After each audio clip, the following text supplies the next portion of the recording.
மாரி செல்வராஜ் ரஞ்சித் படங்கள்ல ஏதாவது ஒரு கேரக்டர்கிட்ட சாதி பெயரை பயன்படுத்திருக்காங்களா? நேரடியாக ஒருத்தர் வந்து ஒரு சாதி பேரை சொல்லி ஒரு சாதியினுடைய பெருமையை சொல்லி படம் எடுத்தா அது இல்ல, குறியீடுகளை வச்சு இவங்க வந்து பேசுறாங்க. அப்ப அவங்களுக்கு வராத ஒரு விமர்சனம் இவருக்கு மட்டும் ஏன் வருது? ஏன்னா இந்த படம் வெற்றி படமா அமையுது.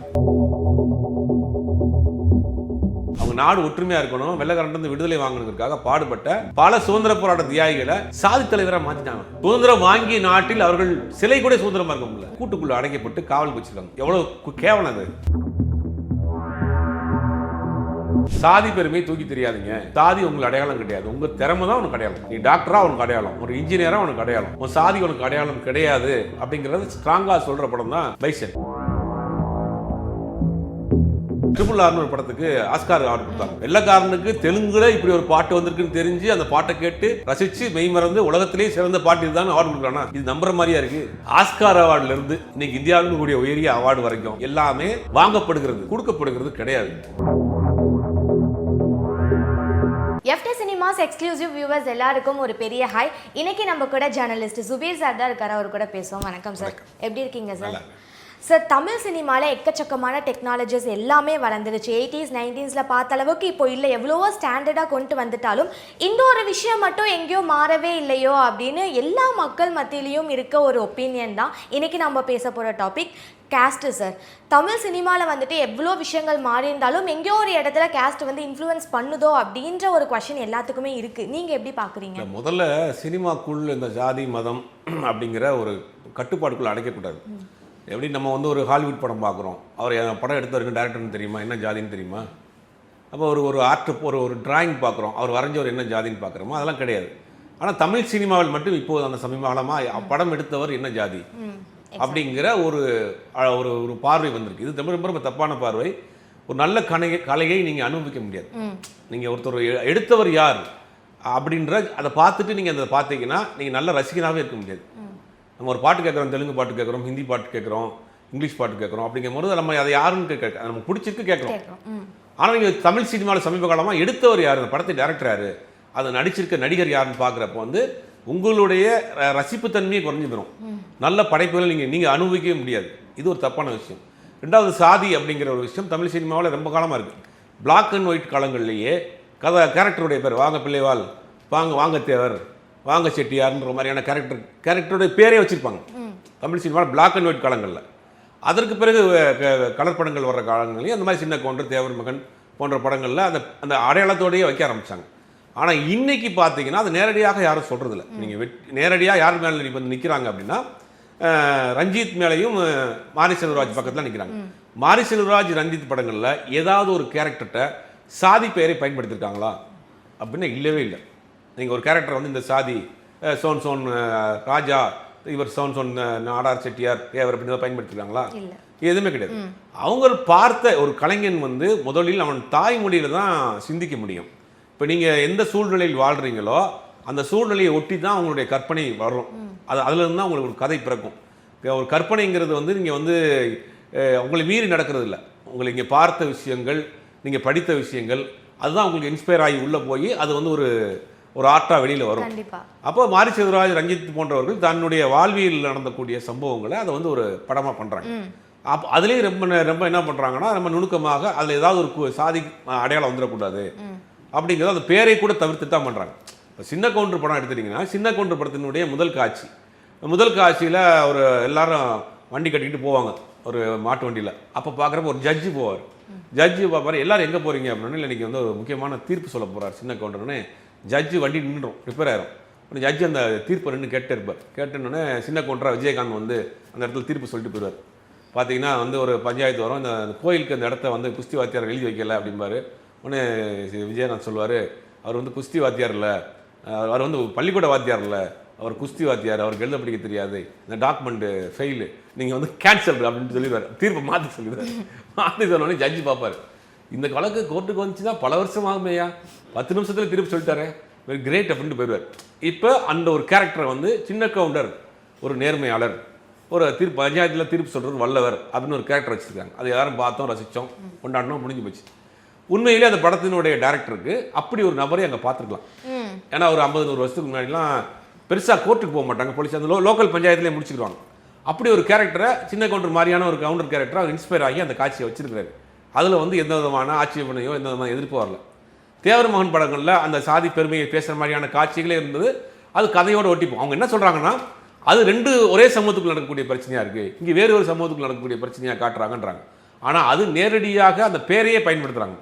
ஆனால் ரஞ்சித் படங்களையும் மாரி செல்வராஜ் படத்தில் யார் இவருடைய சாதி அடையாளத்துடைய பேரையும் பயன்படுத்துறதில்ல, இவருடைய அடுத்தவங்களுடைய சாதி அடையாளத்தையும் பயன்படுத்தலை. இவங்க குறியீடாக ஏதாவது வச்சா அதை பூதக்கண்ணாடி வைக்கிறாங்க. இப்போ என்னென்னா நேரடியாக ஒருத்தர் வந்து ஒரு சாதி பேரை சொல்லி ஒரு சாதியினுடைய பெருமையை சொல்லி படம் எடுத்தால் அது இல்லை. ஆனால் இவங்க என்ன பண்ணுறாங்கன்னா ஒரு படத்தில் வந்து ஒரு கேரக்டரில் பின்னாடி ஹீரோ வீட்டில் வந்து அம்பேத்கர் ஃபோட்டோ இருக்குன்னா உடனே பார்த்தியா, ஒரு இன்னொருத்தருடைய ஃபோட்டோ வச்சா பார்த்தியா அப்படின்ற மாதிரி ஒரு குறியீடுகளை வச்சு இவங்க வந்து பேச ஆரம்பிட்டாங்க. அப்போ அவங்களுக்கு வராத ஒரு விமர்சனம் இவர்களுக்கு மட்டும் ஏன் வருது? ஏன்னா இந்த படம் வெற்றி படமாக அமையுது. Exactly sir. அடுத்து நான் கேட்கணும்னு நினச்ச கொஷின் அதுதான். இந்த மாதிரி எந்த படத்துக்குலாம் வந்துட்டு ஒரு கேஸ்ட்டை முன்னிறுத்தி ஒரு விமர்சனம் வைக்கிறாங்களோ அந்த படம் எல்லாமே கண்டினியூஸாக வந்துட்டு ஒரு வெற்றி படமாக மாறிடுது. அண்ட் அவங்க அந்த பர்டிகுலர் டேரக்டர் படத்தில் நடித்த ஆக்டராக இருக்கட்டும் ஆக்ட்ரஸாக இருக்கட்டும் எனக்கு அடுத்து வந்துட்டு வாய்ப்புகள் கிடைக்க மாட்டேங்குது. என்னதான் நான் வந்துட்டு என்னை ப்ரூஃப் பண்ணியிருந்தாலும் அந்த படம் நல்ல ஒரு இடத்துக்கு போயிருந்தாலும் என்னை எங்கேயோ ஒரு இடத்துல ஒதுக்குறாங்க அப்படின்ற மாதிரி ஓப்பனாக ஸ்டேஜில் பேசுறதுலாம் பார்த்துருக்கோம். ஸோ இந்த மாதிரி ஒரு வெற்றி கதைகளை கொடுக்குறப்போவும் அந்த இடத்துல கேஸ்ட் அப்படின்ற ஒரு ரோல் வந்துட்டு ரொம்ப பெரிய தாக்கத்தை ஏற்படுத்துது. இது எப்படி எடுத்துக்க சார்? இல்லை இதே இது வந்து உங்க மோகன்ஜி மாதிரியான நாட்கள், நடிகர் ரஞ்சித் மாதிரியான நாட்கள் படங்கள் வருது இல்லை, அதை வெகுஜன மக்கள் இந்த படங்கள் ஏற்றுக்கலையே. அப்போ விமர்சனமும் வரலையே. ஒரு கட்சியினுடைய தலைவர் பேரை அவங்க வந்து சொல்கிறாங்க. அதே மாதிரி நீங்கள் வந்து அவங்க பேசுகிற மாதிரி ஸ்லாங்லேயே ஒருத்தரெல்லாம் பேசுகிறாங்க, அதை காட்சிகளாக வைக்கிறாங்க. பட் அந்த படத்தை வெகுஜன மக்கள் பெருசாக ஏற்றுக்கல, கமர்ஷியலாக அந்த படம் ஓடலை. ஆனால் அந்த படத்துக்கு இவ்வளோ பெரிய டிபேட்டு விவாதம் நடக்கலையே, ஏன் இங்கே மட்டும் நடக்குது? ரெண்டாவது இப்போ அந்த படத்தில் கலையரசனே ஒரு ஓப்பனாக பேட்டி கொடுத்துருக்காரு, என்னை வந்து ஒரு முத்திரை குத்துறாங்க, வேறு டேரக்டருக்கு என்னை பயன்படுத்த மாட்டேங்கிறாங்க. இது ஒரு ஆபத்தான விஷயம் தான். கலையரசனை பொறுத்த வரைக்கும் நல்ல நடிகர், நீங்கள் எந்த கேரக்டர் கொடுத்தாலும் பண்ணுவார். மதையானை கூட்டம்னு ஒரு படத்தில் பண்ணியிருப்பார், எக்ஸலண்ட்டாக பண்ணியிருப்பார். அந்த தேனி பகுதியில் இருக்கக்கூடிய ஒருத்தருடைய அப்படி ராவா ஒரு பையன் எப்படி இருப்பானோ அந்த மாதிரி பண்ணியிருப்பார். அப்போ நீங்கள் எந்த கேரக்டர் கொடுத்தாலும் பண்ணக்கூடிய ஒரு நடிகர் தான். ஆனால் நீங்கள் அவரையும் வந்து ரஞ்சித் கேங்கு, அட்டகத்தி தினேஷ் ரஞ்சித் கேங்கு அப்படின்னு ஒதுக்குறாங்க அப்படிங்கிற ஒரு இதை வைக்கிறாங்க. அது வந்து ஆபத்தான விஷயம். நான் உங்களுக்கு கதைக்கு தேவைப்பட்டால் நீங்கள் ரஞ்சித்தை பயன்படுத்திங்க, தினேஷை பயன்படுத்திங்க. உங்கள் கதைக்கு தேவைன்னா கலையரசனை பயன்படுத்திங்க. அதுக்காக அவர் திறமை இருந்தும் அவருடைய அடையாளத்தோடு இருக்கிறாங்கிறதுக்காக பயன்படுத்தாமல் வர்றது வந்து நல்ல படைப்புகள் வராது. ஏற்கனவே ஸ்டார்டிங்கில் நான் சொன்ன மாதிரி தான், நம்ம கலையை வந்து சாதிய கண்ணோட்டத்தோடைய மத கண்ணோட்டத்தோடைய பார்த்தீங்கன்னா நீங்கள் நல்ல படைப்புகளை உருவாக்க முடியாது, நல்ல படைப்புகளை ரசிக்கவும் முடியாது. அதை முதல்ல உடைச்சிட்டு வெளியில் வரணும். கண்டிப்பாக சார். இங்கே வாய்ப்புகள் அப்படின்றது வந்துட்டு ரொம்ப செலக்டடான பர்சன்ஸ்க்கு தான் கொடுக்குறாங்கங்கிறது இருந்துகிட்டே இருக்குது சார். ஏன்னா எத்தனையோ பேர் வந்துட்டு நல்ல டேலண்ட் இருந்தாலும் நான் சினிமாவில் வந்துட்டு ஒரு இடத்துக்கு போகணும் அப்படின்ட்டு நியூ கம்பர்ஸ் யாராவது வந்தாலும் அவங்க பின்னாடி பேக்ரவுண்ட் எப்படி இருக்குது, அவங்க என்ன கேஸ்ட், ஸோ இவங்க இந்த மாதிரி ஒரு இடத்துல இருந்தால் இவங்களுக்கு இந்த வாய்ப்பு கொடுக்கலாம் அப்படின்ற மாதிரி தமிழ் சினிமா வந்துட்டு ஃபுல்லாக மாறிடுச்சோ அப்படின்ற ஒரு ஒப்பீனியன் இருக்குது. தவறான தகவல், வாய்ப்புகள் சரியாக முயற்சி பண்ணாதவர்கள், கிடைக்காதவர்கள் சொல்கிறக்கூடிய குற்றச்சாட்டு. இப்போ மணிகண்டன் வந்து எந்த பேக்ரவுண்டில் வந்தார், அவர் எந்த ஜாதின்னு பார்த்தா கொடுத்தாங்க, கவின் எந்த ஜாதின்னு பார்த்தா கொடுத்தாங்க, சிவகார்த்தியன் தனியாக தான் வந்தார், யாருன்னு பார்த்தாங்க. டேலண்ட்டுக்கு இங்கே ஓப்பனிங் இருக்குது. ஆனால் உள்ளே வந்த பிறகு நம்ம அந்த அடையாளம் விடாமல் பார்த்துக்கணும், அதுதான் முக்கியம்.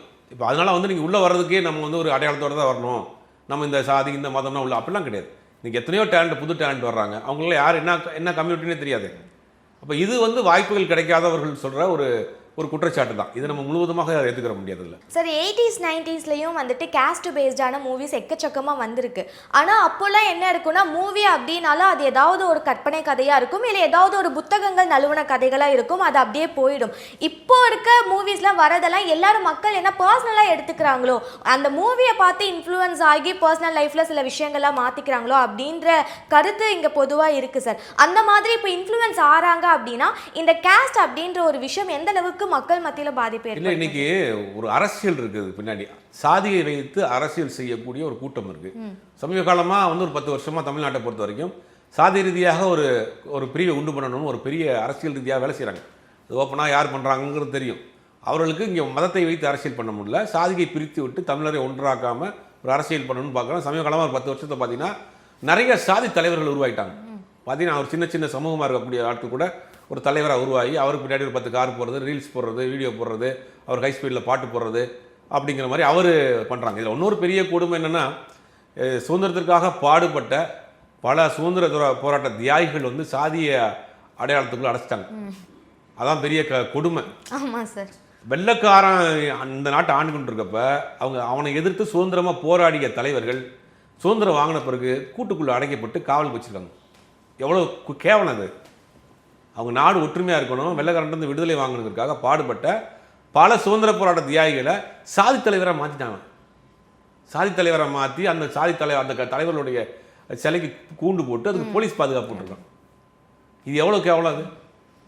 அவன் சுதந்திரத்துக்காக எல்லாரும் ஒன்றா இருக்கணும் வாங்கப்பட்ட ஒரு சுதந்திரத்தை சுதந்திரம் வாங்கிய நாட்டில் அவர்கள் சிலை கூட சுதந்திரமாக இருக்க முடியல. இந்த மாதிரி நிலமை தான் இன்றைக்கி இருக்குது. அப்போ சாதியை வைத்து ஒரு அரசியல், சாதிக்கு பின்னாடி அரசியல், இது அரசியல் தான். அரசியலை தாண்டி வேறு ஒன்றும் இல்லை. அரசியல் செய்கிறாங்க, அது என்னுடைய பிரதிபலிப்பாக தான் பார்க்குறாங்க. வேறு ரஞ்சித், மாரி செல்வராஜ் போன்றவர்களாம் தான் பட்ட வேதனைகளை அவங்க படமாக சொல்கிறாங்க. தான் எப்படின்னா அந்த பைசன் படத்தினுடைய கதையை என்னென்னா, ஒரு இளைஞனுடைய கனவு சாதியாகவும் பொருளாதார ரீதியாகவும் தடையாக இருக்கக்கூடாது. ஒரு இளைஞனுடைய கனவுக்கு சாதியும் பொருளாதாரமும் தடையாக இருக்கக்கூடாது. அது இன்னொரு சமூகத்தை சேர்ந்தவர் உதவி பண்ணுறது. அப்போ மனிதர்கள் எல்லாமே மனிதர்களாக தான் இருக்கிறாங்க. ஆனால் அதுக்கு இடையில சாதி தான் ஒரு பெரிய ரோல் பிளே பண்ணுறது. அந்த சாதி ரோலை பிளே பண்ணுறது அந்த தலைவர்கள் தான். அந்த பாண்டியராஜன் கேரக்டர் கூட சொல்லுவார், நான் எதுக்கு கத்தி எடுத்தேன்னு தெரியாது, நான் ஒரு கௌரவத்துக்காக என்னுடைய இது விட்டு கொடுக்க முடியாதுன்னு பேசுகிறாங்க. அப்போ இரண்டு நபர்கள், தனிப்பட்ட நபர்களுக்கு நடக்கக்கூடிய பிரச்சனையாக சாதிய பிரச்சனையாக மாறுது. அதுதான் உண்மை. இன்னைக்கு தமிழ்நாட்டில் நடந்ததில்லை, இந்தியாவில் நடந்த அத்தனை விதமான கலவரங்களுக்கும் அடிப்படை இரண்டு நபர்கள் தான் இருப்பாங்க. இரண்டு நபர்கள், தனிப்பட்ட நபர்கள் போட்டுக்கூட சண்டை தான் சாதி சண்டையாக மத சண்டையாக போயிடும். அப்போ இது எல்லாமே இதுக்கு பின்னாடி ஒரு அரசியல்வாதிகள் பின்னாடி செய்யக்கூடிய வேலை இந்த மாதிரியான விஷயம் நடந்துட்டு இருக்குது. இது 80களில் இருந்தே நீங்கள் சொன்ன மாதிரி நிறையா படங்கள், பாரதி ராஜா நிறைய அந்த படங்களை உடைச்சிருக்கார். அவரே சாதி பெருமைகளை பேசாதீங்கன்னு உடைச்சிருக்காரு. அவர் சார்ந்த சமூகத்திலேருந்தே ஒரு படம் பண்ணுறார், வேதம் புதின்னு ஒரு படம் பண்ணுறாரு. அந்த படத்தில் ஒரு பையன்கிட்ட வாழத்தேவர்ன்ற ஒரு கேரக்டர் சத்யராஜ் கேரக்டர் ஒரு பையனை தோளில் தூக்கிட்டு வருவார். ஆற்றுல தூக்கிட்டு வந்த பிறகு அவங்க பேர் என்னன்னு கேட்பான். அந்த பையன் கேட்டோடனே அந்த பையன் சத்யராஜ் சார் கேரக்டர் சொல்லுவாங்க, பாலுத்தேவர் அப்படின்னு. பாலுத்தேவர்னு சொல்கிறீங்கள, பாலுங்கிறது உங்கள் அப்பா அம்மா வச்ச பேர், தேவர் நீங்கள் படித்து வாங்கின பட்டமானு அவருடைய கம்யூனிட்டியில் இருக்கக்கூடிய அந்த சாதி பெருமையை அவர் உடைச்சிருப்பார். அதே மாதிரி அலையில் ஓய்தல்னு படம் பண்ணுறார். அலையில் ஓய்தலில் ஒரு கிறிஸ்தவ பெண்ணு, ஒரு கிறிஸ்டின் பொண்ணு, கிறிஸ்தவ சாரிகை பிராமின் பையன். அவங்க ரெண்டு பேருக்குள்ள கார்த்திக் கேரக்டர் ஒரு பிராமினாக இருப்பார், அந்த ராதா கேரக்டர் கிறிஸ்டினாக இருப்பாங்க. ரெண்டு பேரும் லவ் பண்ணுவாங்க. இவங்களுக்கு காதலுக்கு மதம் ஒரு தடையாக இருக்குது அப்படின்னு அந்த படத்தினுடைய கிளைமேக்ஸில் என்ன பண்ணுவாங்கன்னா, சிலுவையும் பூநூலையும் அறுத்து அப்படி எரியிற மாதிரி ஒரு காட்சி வச்சிருப்பார். அந்த காட்சியில் அன்றைக்கி சென்சார் கொடுக்காம பெரிய பிரச்சனையாகி போராட்டம் பண்ணிலாம் வாங்கினார். இப்படி அன்றைக்கி படம் பண்ணியிருக்காங்க. அப்போ அதிலெல்லாம் நம்ம அதை ஒரு சாதிக்கு எதிரான ஒரு படம், இது கலாச்சார சீரழிவுன்னு அன்றைக்கி போராட்டம் பண்ண முடியுமா? இவங்க கலாச்சாரத்தை உடைக்கிற மாதிரியான படம் பண்ணுறாங்க, சாதி மதங்களை வேணாங்கிறாங்க அப்படின்னு படம் பண்ண முடியும். இன்றைக்கி நீங்கள் இந்த படத்துக்குலாம் சென்சாரே கிடச்சிருக்காது. அது மாதிரி ஒவ்வொரு காலகட்டத்திலையும் இருக்குது. இந்த படத்தில் என்ன சொல்கிறாங்க, பைசன் படத்தினுடைய பேஸ் என்னென்னா, சாதி பெருமையை தூக்கி தெரியாதீங்க, சாதி உங்களுக்கு அடையாளம் கிடையாது, உங்கள் திறமை தான் உனக்கு அடையாளம். நீ டாக்டராக அவனுக்கு அடையாளம், ஒரு இன்ஜினியராக அவனுக்கு அடையாளம், ஒரு ஸ்போர்ட்ஸ்மேனாக அவனுக்கு அதுதான் அடையாளம், உன் சாதி உனக்கு அடையாளம் கிடையாது அப்படிங்கிறத ஸ்ட்ராங்காக சொல்கிற படம் தான் பைசன். இதை திருப்பி என்ன பண்ணுறாங்க அப்படின்னா, இந்த படங்கள் வெற்றி பெற்றவனே என்ன பண்ணுறாங்கன்னா, அவர்கள் மீது நேரடியாக கல்லை வீச முடியாதவர்கள் இவர்கள் படைப்பு மீது வீசுகிறாங்க. தொடர்ந்து 5 படம் வெற்றி படம் கொடுத்துருக்காரு. 5 படத்தில் என்ன பண்ணுவீங்க, அந்த படத்தை பற்றி அவர் நேரடியாக மாரி செல்வராஜ் மேலே விமர்சனம் பண்ண முடியாது. அதனால என்ன பண்ணால் அந்த படத்தை எப்படி வைக்கிறாரு, மாரி செல்வராஜை இப்படி தாங்கிற ஒரு பிராண்டாக திருப்பி பண்ணுற வேலை. ரஞ்சித் கபாலின்னு ஒரு படம் பண்ணுறாரு. கபாலியில் என்ன ஜாதி இருந்துச்சு, அந்த படத்துக்கு ஜாதி முத்திரை கொடுத்தாங்க. என்ன பண்ணாங்கன்னா, கால் மேலே கால் போட்டால் தப்பா, கோட் சூட் போட்டால் தப்பா அப்படின்னு ஒரு சீன் வச்சப்போ எல்லாரும் தேட்டரில் கொண்டாடினான். அது ஏன் எல்லாரும் கொண்டாடினா, தன்னை பொருத்தி பார்த்துக்கிட்டான். பொருளாதார ரீதியாக, சமூக ரீதியாக ஒடுக்கப்பட்டவன் எல்லாருமே தன்னை பொருத்தி பார்த்துக்கிட்டான். அவன் ஓனர் முன்னாடி நம்ம கோட் மேலே கோட்டு போட்டு கால் மேலே உட்காந்து எப்படி இருக்கும், அவன் என்ன சாதியாக வேண்டாம் போகிறான், என்ன மதம் வேண்டாம் போகிறான். அவன் ஒரு கம்பெனியில் ஒரு சாதாரண பியூனாக இருக்கான்னு வச்சுங்க, அவன் அடக்குமுறைக்கு ஆளாகிட்டே இருப்பான். அவனை கேலி கிண்டல் பண்ணிகிட்டே இருந்திருப்பாங்க. அவனுக்கு இந்த படம் பார்க்குறப்ப நம்மளும் ஒரு நாளைக்கு இந்த மாதிரி கோட்டு போட்டு கால் மேலே கால் போட்டு நம்ம எம்டி மேடி உட்காரனா நினச்சி பார்ப்பான். தன்னை பொருத்தி பார்த்துக்கிறோம். அந்த படத்தை ரசித்தான், கை தட்டினான். இதில் எங்கே வந்துச்சு சாதி? அப்போ இது எல்லாமே அவர்கள் மீது நேரடியாக விமர்சனம் வைக்க முடியாதவர்கள் அவர்கள் படைப்பின் மீது விமர்சனம் வைக்கிறாங்க. அந்த படைப்புகளையும் தொடர்ந்து மக்கள் வரவேற்கிறாங்க, ரசிக்கிறாங்க, கொண்டாடுறாங்க, சக்ஸஸ்ஃபுல்லான படமாக பண்ணுறாங்க. ஆனால் அதை எதிர்த்து படம் பண்ணுறாங்க. அந்த படங்கள் அவங்க சரியாக பண்ணுறதில்ல, மக்கள் ஏற்றுக்கிறது, அவ்வளோதான். கண்டிப்பா சார். இப்போ யார் எந்த ஒரு இப்போ நீங்க சொன்னீங்க மாரி செல்வராஜ் அவர்கள் வந்துட்டு தொடர்ந்து வந்து வெற்றி படங்கள்ல கொடுத்துருக்காங்க. ஸோ எந்த ஒரு படைப்பு வச்சாலும் ஒரு ரெகக்னைசேஷன் கிடைக்கும் அப்படின்றதுக்காக தான். இப்போ இந்த அவார்ட் ஷோஸ் அப்படிங்கிறதுலாம் எக்கச்சக்கமா ரொம்ப பெரிய அளவில் பேசப்பட்டுட்டு இருக்கு சார். ஸோ ஒரு ரெகக்னைசேஷனுக்காக இந்த மாதிரியான விஷயங்கள் பண்றப்போ மக்கள் அதை மதிக்கிறப்போ அந்த இடத்துலையும் இப்போ ஏதாவது ஒரு அவார்ட் கொடுக்கறதா இருக்கட்டும், இல்லை ஒரு ஸ்டேஜில் வந்துட்டு முன்னிறுத்தி ஒருத்தரை பேசுறதா இருக்கட்டும், அவங்க எல்லாத்துக்குமே வந்துட்டு அந்த கேஸ்ட் ஏதோ ஒரு பெரிய ரோல் ப்ளே பண்ணுதோ அப்படின்ற மாதிரி ஃபீல் ஆகுது சார். அது எப்படி எடுத்துக்கிறது? ஒட்டுமொத்தமாக இன்னைக்கு எல்லா அவார்டுமே வந்து செட்டிங் தான், எல்லாம் வாங்கப்படுகிறது தான், கொடுக்கப்படுகிறது இல்லை. முதல்ல போய் ஆஸ்கார் அவார்டுலேருந்து இன்னைக்கு இந்தியாவில் கூடிய உயரிய அவார்டு வரைக்கும் எல்லாமே வாங்கப்படுகிறது, கொடுக்கப்படுகிறது கிடையாது. இப்போ இன்னைக்கு சமீபத்தில் RRR ஒரு படத்துக்கு ஆஸ்கார் அவார்டு கொடுத்தாங்க, ஒரு பாட்டுக்கு நாக்கு நாக்குன்னு ஒரு பாட்டுக்கு. அந்த பாட்டை நம்மளே கேட்க மாட்டோம், வெள்ளைக்காரங்க எப்படி கேட்டு புரிஞ்சிச்சு எதுக்காக அந்த படத்துக்கு அவார்டு கொடுத்தாங்க. இப்போ அந்த படத்துக்காக ஒரு பெரிய அமௌண்ட்டை அவங்க செலவு பண்ணுறாங்க, போய் ஹாலிவுட்டில் உட்காந்து அந்த படத்தினுடைய ப்ரொமோஷன் பண்ணுறாங்க. அப்போ அந்த பாட்டுக்காக வாங்குறாரு. வெள்ளைக்காரனுக்கு தெலுங்குல இப்படி ஒரு பாட்டு வந்திருக்குன்னு தெரிஞ்சு அந்த பாட்டை கேட்டு ரசித்து மெய்மறந்து உலகத்திலேயே சிறந்த பாட்டு இதுதான் அவார்டு கொடுக்குறானா, இது நம்புற மாதிரியா இருக்குது. அப்போ அவார்டுகள் எல்லாமே வந்து வாங்கப்படுறதான். இப்போ இந்தியாவில் கொடுக்கக்கூடிய அவார்டுகள் எல்லாமே அது அரசாங்கம் கொடுக்கக்கூடிய அவார்டுகளாக இருக்கட்டும், தனியார்கள் கொடுக்கக்கூடிய அவார்டாக இருக்கட்டும், எல்லாமே வாங்கப்படுகிறது தான். அவார்டும் ஒரு அரசியல் தான். இதில் வந்து நம்ம வந்து உரிமைகளுக்கான அங்கீகாரம், திறமைகளுக்கான அங்கீகாரங்கிறதுலாம் இன்னைக்கு கிடைக்கிறது இல்லை. மக்கள் கொடுக்கறது தான் ஒரிஜினலான அங்கீகாரம். கண்டிப்பா சார். எவ்வளோ திறமையான டேரக்டர்ஸ்லாம் வராங்க சார். ஆனால் எங்கேயோ ஒரு இடத்துல இந்த மாதிரி தொடர்ந்து ஸ்டாம்ப் பண்ணுறதுனால டேரக்டர்ஸாக இருக்கட்டும் இல்லை ப்ரொடியூசர்ஸாக இருக்கட்டும் பார்த்து ஒர்க் பண்ணுற மாதிரி ஆகிடுது சார். ஸோ இது எப்படி எடுத்துக்க சார்? ஏன்னா இப்போ யங்ஸ்டர்ஸ் எக்கச்சக்கமான பேர் வந்துட்டு நான் ஒரு கதை வச்சிருக்கேன் அப்படின்னு சொல்லிட்டு வராங்க, நல்ல படங்களும் கொடுக்குறாங்கன்றப்போ இந்த ஜாதி அப்படின்ற ஒரு விஷயம் அங்கே வரப்போ எங்கேயோ ஒரு இடத்துல அவங்களோட திறமைகள் முடக்கப்படுதோ அப்படின்ற மாதிரியான எண்ணம் எல்லாத்துக்கும் தோண்டிடும் தானே சார். இதை எப்படி உடைக்கிறது சார்? உடைக்கிறதுனா நீங்கள் படைப்புகள் தான், படைப்புகள் மூலியமாக தான் உடைக்க முடியும். நீங்கள் வெகுஜன மக்கள் கொண்டாடக்கூடிய படைப்புகளை எடுத்துட்டிங்கன்னா அந்த அந்த வட்டத்துக்குள்ள நீங்கள் போக மாட்டீங்க. இப்போ இந்த படம் கீர்த்தி சுவரன் டேரக்டர் எடுத்திருக்காரு, அவர் ஏதாவது ஜாதி வட்டத்தில் அடைச்சாரா? பிரதீப் ரங்கநாதன் ஜாதி வட்டத்துக்குள்ள அடைச்சாங்களா? அப்போ உங்கள் வெற்றி தான் உங்களை அடுத்த கட்டத்துக்கு கொண்டு போகும். நீங்கள் ஜாதி அமுக்குறாங்க, மதம் அமுக்குறங்கிறதெல்லாம் ஏற்றுக்கவே முடியாது. உங்களுடைய திறமை இருந்து அந்த திறமைக்கான அங்கீகாரம் உங்களுக்கு கிடைச்சிருச்சு, மக்களை ஏற்றுக்கிட்டாங்கன்னா நீங்கள் வெற்றியாளர். அது அப்படி தான். நீங்கள் வந்து அதை முதல்ல விட்டு வெளியே வரணும். நம்ம ஒரு படம் எடுக்கிறோம், இந்த படம் வந்து ஏதாவது ஜாதி அடையாளம் வந்துடக்கூடாது, அதெல்லாம் விட்டுட்டு உங்கள் கற்பனைகளே நீங்கள் கட்டுப்பாடு இல்லாமல் நீங்கள் வந்து முதல்ல வந்து ஆளுமை பண்ணணும். பண்ணிட்டீங்கன்னா நல்ல படங்களை கொடுத்தீங்கன்னா வெற்றி தான் உங்களுக்கு அடையாளம். சாதி உங்களுக்கு அடையாளம். சினிமாவுக்கும் அதுதான், சினிமாவுக்கு மட்டும் கிடையாது, எல்லா தொழிலுக்கும் அதான் அடையாளம். வெற்றி தான் உங்களுக்கு அடையாளம். குடும்பத்துக்கே அதுதான். நீங்கள் ஒரு 4 பேர் இருப்பீங்க, உங்கள் வீட்டில் நீங்கள் மட்டும் ஒரு பெரிய வெற்றியாளராக சம்பாதிச்சிட்டிங்கன்னா நீங்கள் தான் அந்த வீட்டில் வந்து சென்ட்ரல் ஃபோக்கஸ் ஆகிருவீங்க. அப்போ சினிமாவும் அதுதான், இந்த சமூகமே அதுதான். வெற்றி தான் ஒரு மனிதனை வந்து நல்லவனா கெட்டவனானே தீர்மானிக்கும், மனிதனானே தீர்மானிக்கும். முதல்ல காசு இருந்தால் தான் மனிதனானே தீர்மானிக்கும். கண்டிப்பாக சார். அப்போ வந்து திறமையை வளர்த்துக்குங்க, நல்ல திரைப்படங்கள் பண்ணுங்க, மக்கள் ரசிக்கக்கூடிய படங்கள் பண்ணுங்க, யதார்த்த சினிமாவை நோக்கி பண்ணுங்க. அதில் குறைஞ்சபட்சம் ஒரு சமூக அக்கறையோடு பண்ணுங்க, மக்கள் ஏற்றுக்குருவாங்க, கொண்டாடுவாங்க. அந்த அந்த கொண்டாட்டமும் அந்த கைதட்டலும் அந்த வெற்றியும் தான் உங்களுக்கான அங்கீகாரம்.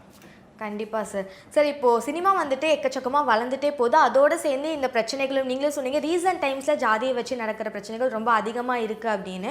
சினிமாவில் இதை வந்துட்டு ரொம்ப இன்புட்டாக எடுத்துகிட்டு பண்ணுறப்போ ஃப்யூச்சரில் தமிழ் சினிமா எந்த அளவுக்கு இருக்கும் சார்? இல்லை, இது கொஞ்ச நாளில் இது வந்து போர் அடிச்சு போயிடும். எவ்வளோ நாள் திருப்பி அதை சொல்லிகிட்டு இருப்பீங்க? இப்போ நீங்கள் மாரி செல்வராஜா இருக்கட்டும், ரஞ்சித்தா இருக்கட்டும், இல்லை இதை பேசக்கூடிய ஆட்களாக இருக்கட்டும், கொஞ்ச நாளில் இது வந்து விட்டுருவாங்க. இது இந்த மாதிரியான படங்கள் மக்கள் ஏற்றுக்கல அப்படின்னா முடிஞ்சு போச்சு. அவங்க வேறு ஜேர்னலில் படம் பண்ண போயிடுவாங்க, இவங்க பேசுகிறது பாட்டுவாங்க.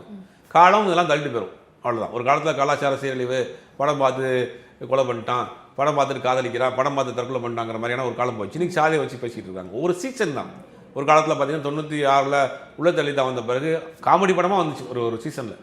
அப்புறம் பேய் படம் வந்துச்சு, பேய் படமாக வந்துச்சு. இப்போ இந்த மாதிரியான விமர்சனங்கள் போது இது கொஞ்ச நாளில் இதுவும் மறந்து போகும், மறுத்து போகும், அப்படியே காலத்தில் தள்ளிட்டு போயிடும், அவ்வளோதான். கண்டிப்பாக சார். இந்த நிலை மாறணுன்றதை எல்லாரோட வேண்டுகோள் சார். நிறைய தகவல் சொல்லியிருக்கீங்க, ரொம்ப நன்றி சார்.